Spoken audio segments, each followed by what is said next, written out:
Hello everyone, welcome to my channel. My name is Ashish Kumar Yadav. देखो, हम तुम लोग को बताए थे इसके पहले केमिकल रिएक्शन एंड इक्वेशन के बारे में, केमिकल रिएक्शन एंड इक्वेशन के बारे में क्लास 10 का केमिस्ट्री का वीडियो अपलोड किए थे, ठीक है ना। इसके बाद अब बताएंगे तुमको क्लास 10 का फिजिक्स, जो चैप्टर 1 है, प्रकाश का परावर्तन तथा अपवर्तन, ठीक है ना। आज तुम लोग को बताएंगे प्रकाश का परावर्तन तथा अपवर्तन के बारे में, ठीक है ना। जब दोनों लोग मिलकर मेहनत करेंगे, हम भी मेहनत करेंगे, आप भी मेहनत मेरे साथ मिलकर करेंगे, तभी जाके अच्छा सा सफलता या परिणाम मिलेगा आपको, ठीक है ना। ये ना सोचे केवल हम भी मेहनत करेंगे तो ये तो संभव है, जब तक आप नहीं करेंगे तो कुछ हो नहीं पाएगा, ठीक है ना। आप लोग कॉपी पेन लेकर जरूर बैठिएगा, इसको नोट जरूर कर लीजिएगा। इसके पहले जब हम वीडियो अपलोड किए थे, बनाए थे, उसमें लिख लिख कर बताते थे, ज्यादा समय भी लगता था, मेरा भी और आपका भी समय वेस्ट होता था, ठीक है ना। तो आज बताएंगे प्रकाश का प्रवर्तन तथा अपवर्तन के बारे में, ठीक है ना।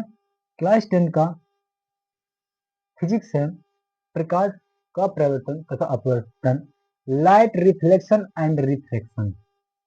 रिफ्लेक्शन का मतलब होता है परावर्तन तथा सॉरी एंड रिफ्लेक्शन का मतलब होता है अपवर्तन, आई एम राइट। उसके बाद आता है प्रकाश, जिसको इंग्लिश में लाइट कहते हैं। क्या कहते हैं? लाइट, प्रकाश को। अब आप सोचिए लाइट क्या है? प्रकाश, प्रकाश एक प्रकार की ऊर्जा होती है, प्रकाश एक प्रकार की ऊर्जा होती है, एनर्जी इज ए लाइट। प्रकाश एक प्रकार की ऊर्जा है, एनर्जी इज ए लाइट, क्योंकि ये एक एनर्जी है, इसी की वजह से हम किसी वस्तु को देख पाते हैं, इसी प्रकाश की वजह से हम किसी वस्तु को क्या करते हैं, देख पाते हैं, ठीक है ना। I am right. जब प्रकाश ना रहेगा, उसमें अगर एनर्जी नहीं रहता, तो क्या हम किसी वस्तु को देख पाते? नहीं देख पाते, ठीक है ना।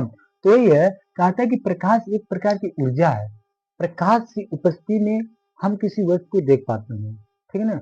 प्रकाश को नहीं देख सकते क्योंकि वह दृश्य होता है, और उसकी उपस्थिति में हम किसी वस्तु को देख सकते हैं, ठीक है ना। तो इसका अगर कोई डिफिनेशन पूछता है, परिभाषा पूछता है, तो आप बताएंगे वह ऊर्जा जो हमारी आंखों में संवेदना या दृष्टि उत्पन्न करती है, प्रकाश कहलाती है। इसी दृष्टि संवेदना के कारण, इसी दृष्टि संवेदना के कारण हम किसी वस्तु को देख पाते हैं। देखो, सपोज दैट अगर हमको किसी भी वस्तु को देखना हो, अगर अंधेरा रहेगा तो देख पाएंगे नहीं, प्रकाश की उपस्थिति बहुत ज्यादा जरूरत होती है, तभी हम किसी वस्तु को देख पाते हैं। एक प्रकाश होता है नेचुरल लाइट, होता है जो सूर्य की रोशनी है। एक है आर्टिफिशियल लाइट। आर्टिफिशियल लाइट क्या है? जैसे बल्ब हो गया, टॉर्च हो गया, सब क्या आर्टिफिशियल लाइट है, ये अपने द्वारा किसको बनाया गया है। ये तो प्राकृतिक है, नेचुरल है, जो सूर्य के द्वारा मिलता है, ठीक है ना। तो आप लिखेंगे वह ऊर्जा जो हमारी आंखों में दृष्टि व संवेदना उत्पन्न करती है, प्रकाश कहलाती है, ठीक है ना। इसी दृष्टि व संवेदना के कारण, इसी दृष्टि व संवेदना के कारण हम किसी वस्तु को देख पाते हैं, ठीक है ना। उसके बाद आता है प्रकाश का गुण, प्रोपर्टीज ऑफ लाइट। जैसे किसी इंसान के बारे में जानने से पहले उसका गुण जानते हैं कि इसके अंदर क्या क्या गुण है, तो प्रकाश का गुण भी जानना बहुत जरूरत है, ठीक है ना। तो जानेगा प्रकाश का गुण क्या है। प्रकाश स्वयं अदृश्य होता है। मैंने आपको बताया प्रकाश जो होता है स्वयं अदृश्य होता है, परंतु इसकी उपस्थिति में किसी वस्तु को देख पाते हैं। प्रकाश तो सूरज दिखाई नहीं दे रहा, लेकिन हम इसकी उपस्थिति में किसी वस्तु को देख लेते हैं। इसको देखने के लिए अगर अंधेरा रहता फिर दिखाई नहीं देता, क्यों? इसको देखने के लिए यहाँ पर प्रकाश की आवश्यकता है, क्योंकि हम जैसे आगे लाइट लगाए हैं, इसी की वजह से प्रकाश, मतलब एक जो मार्कर है दिखाई दे रहा है, ठीक है ना। थोड़ा सा लाइट सही कर लें।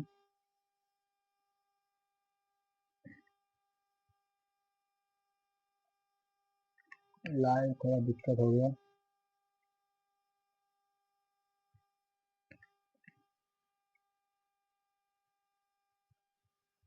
ठीक है ना। आप आइए बताते हैं दूसरा, प्रकाश सरल रेखा में गमन करती है। कहने का मतलब जो प्रकाश होता है इस सीधी रेखा में गमन करती है, जो प्रकाश होती है वो इस सीधी रेखा में गमन करती है, ठीक है ना। उसके बाद है प्रकाश निर्वात में भी गमन करती है। कहने का मतलब है प्रकाश निर्वात में भी गमन करती है। आप लोग सोचेंगे आपके निर्वात क्या होता है, प्रकाश निर्वात में भी गमन करती है, तो सोचिए निर्वात क्या है। निर्वात हुआ है जहां पर जल भी ना हो, गैस भी ना हो, ना ही जल हो, ना ही वाटर हो, ना ही गैस हो, वहां पर भी प्रकाश क्या होगा, गमन करेगा, चलेगा। इससे सिर्फ रुकने वाला नहीं है, वो कुछ रहे या ना रहे, तब वो क्या करेगा, निकलेगा, प्रकाश चलेगा, गमन करेगा। और निर्वात में जो प्रकाश की चाल होती है, निर्वात में प्रकाश की जो चाल होती है 3 × 10⁸ होती है। निर्वात में प्रकाश की चाल 3 × 10⁸ मीटर प्रति सेकंड होती है। ठीक है ना। उसके बाद आता है प्रकाश, प्रकाश में तरंगदैर्घ्य 3900 एंगस्ट्रॉम से लेकर 7800 एंगस्ट्रॉम तक होता है। प्रकाश में, प्रकाश को जो तरंगदैर्घ्य होता है, तरंगदैर्घ्य वह कितना होता है, 3900 एंगस्ट्रॉम से लेकर 7800 एंगस्ट्रॉम तक होता है। आप लोग इसका एक स्क्रीन शॉट ले लीजिए, ठीक है ना, या तो नोट कर लीजिएगा अपनी कॉपी में, ठीक है ना। आइए इसके बाद बताते हैं आपको प्रकाश का परावर्तन। अब देखिएगा, पढ़ेंगे आप प्रकाश का परावर्तन, reflection of light, reflection of light, reflection of light, reflection of light, जरा ध्यान से, री मैंने दोबारा, जब प्रकाश के करने मतलब प्रकाश आ रही है टकरा कर वापस चल जाना ही रिफ्लेक्शन कहलाता है। प्रकाश आया, टकरा कर वापस लौट जाना ही रिफ्लेक्शन कहलाता है। जैसे अगर इस पे हम फेंकें तो टकरा कर क्या होगा, वापस चला आएगा। तो उसी प्रकार जो प्रकाश, चलो ना, जो प्रकाश होता है किसी चिकनी या पालिशदार से टकराकर उसका अधिकांश भाग उसी माध्यम में वापस लौट जाता है। ठीक है ना। तो यही लिखा है, जब प्रकाश किसी पालिशदार या चिकने तल पर गिरता है, किसी चिकने या पालिशदार या चिकने तल पर गिरा, तो उसका अधिकांश भाग तल से टकराकर, तल से टकराकर उसी माध्यम में वापस लौट जाता है, लौट जाती है या जाता है। प्रकाश के चिकने या पालिशदार से तल से टकराकर वापस लौट जाने की प्रक्रिया को प्रकाश का परावर्तन कहते हैं। I am right. देखो ध्यान से सुनना, जैसे प्रकाश आए, यहाँ पर गिरे, ठीक है ना, किसी पालिशदार या चिकनी तल पे जब गिरेगी तो टकराकर उसका अधिकांश भाग उसी माध्यम में क्या होगा, वापस लौट जाएगा, वही कहलाता है प्रकाश का परावर्तन। I am right. देखो ध्यान से, जैसे मैंने बताया आपको कि मान लो इसको हमने गिराया, हम गिराएंगे, फिर टकरा कर क्या होगा, वापस चला आएगा। जैसे बॉल को गिराते हैं नीचे, टकरा कर वापस, उसी प्रकार जब प्रकाश गिरा तुरंत टकराकर वापस लौट जाती है, उसका अधिकांश भाग जो होता है वापस लौट जाता है। क्लियर हुआ? नहीं हुआ तो फिर एक बार मैसेज कर देना, कमेंट करना, मैं दूसरा वीडियो बनाने के लिए तैयार हूँ। ठीक है ना। ध्यान से देखिएगा, फिर लिखेंगे आप प्रकाश का परावर्तन, रिफ्लेक्शन, री माने आता दोबारा, दोबारा फ्लेक्शन हो जाए बाबू। जैसे आया, टकराया, वापस चला गया, वही है रिफ्लेक्शन ऑफ लाइट। ध्यान से लिखना, जब प्रकाश की किरण किसी पालिशदार या चिकनी तल पर गिरता है तो उसका अधिकांश भाग टकराकर उसी माध्यम में वापस लौट जाती है।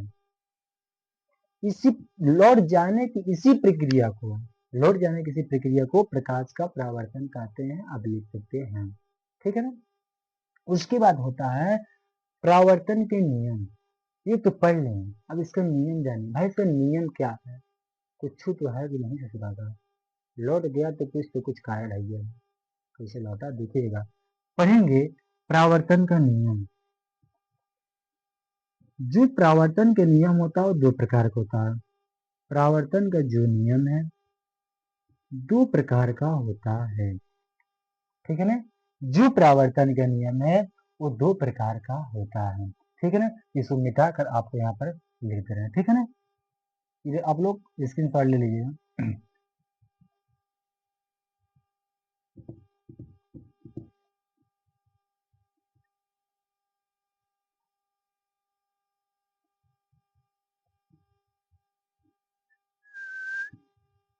ध्यान से आप लोग लिखिएगा और अच्छे से पढ़िएगा।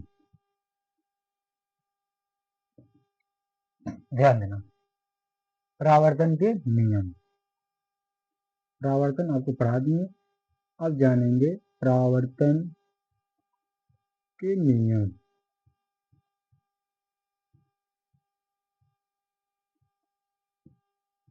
परावर्तन के दो नियम होते हैं। परावर्तन कितने नियम होते हैं? दो नियम होते हैं। आप लिखेंगे परावर्तन के दो नियम होते हैं। दो नियम होते हैं। परावर्तन के दो नियम होते हैं। ठीक है, मैं इस चित्र से आपको समझाऊंगा, इसी से आपको याद हो जाएगा। ठीक है ना, इसी चित्र से आप याद करने की कोशिश कीजिएगा।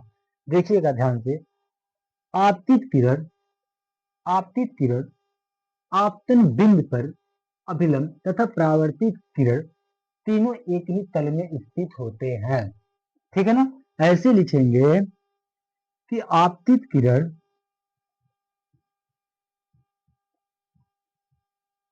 आपतित आपतित किरण आपतन बिंदु पर, आपतित किरण आपतन बिंदु पे। ठीक है ना, लिखेंगे आपतित किरण जो आ रही है उसको आपतित किरण कहते हैं, जो लौट जाती है उसे परावर्तित किरण कहते हैं। इसके बीच में एक अभिलंब होता है। ठीक है ना, आपतित किरण तथा आपतन बिंदु, आपतित किरण आपतन बिंदु,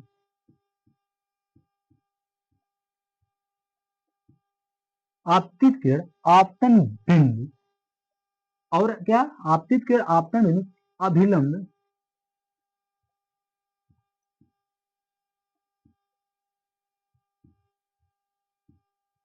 अभिलंब तथा परावर्तित किरण, तथा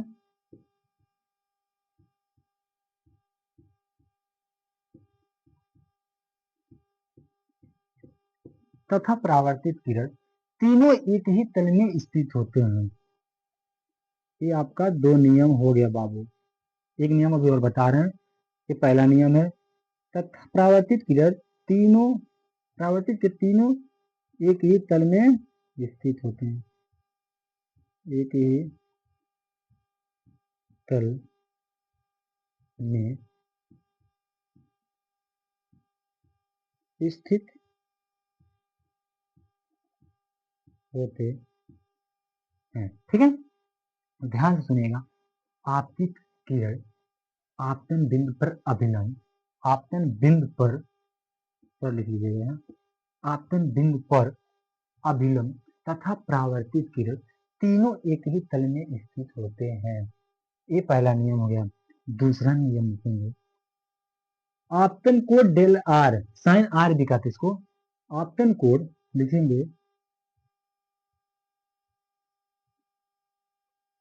आपतन कोण तथा परावर्तन कोण, जो अभिलंब और आपतित किरण के बीच में बनती है उसको आपतन कोण कहते हैं। जो अभिलंब और परावर्तित किरण के बीच में बनती है उसको परावर्तन कोण कहते हैं। आपतन कोण तथा परावर्तन कोण सदैव बराबर होते हैं, सदैव बराबर होते हैं। ठीक है ना, दो नियम हो गया, आपतन कोण तथा परावर्तन कोण दोनों क्या होते हैं? बराबर होते हैं। आई बराबर, ठीक है ना। अब इसके बाद आप लोग बताएंगे प्रकाश का परावर्तन, सॉरी आपतन बताएंगे, प्रकाश का आपतन, अपवर्तन सॉरी अपवर्तन, प्रकाश का अपवर्तन बताएंगे। ठीक है ना, प्लीज आप लोग लाइक कमेंट शेयर सब्सक्राइब जरूर कर देना। ठीक है ना, अब अगले लेक्चर का इंतजार आप लोग कीजिएगा, मेरा सपोर्ट कीजिए, अपने दोस्तों अपने क्लासमेट बच्चों के पास भेजिएगा जरूर। ठीक है ना, धन्यवाद।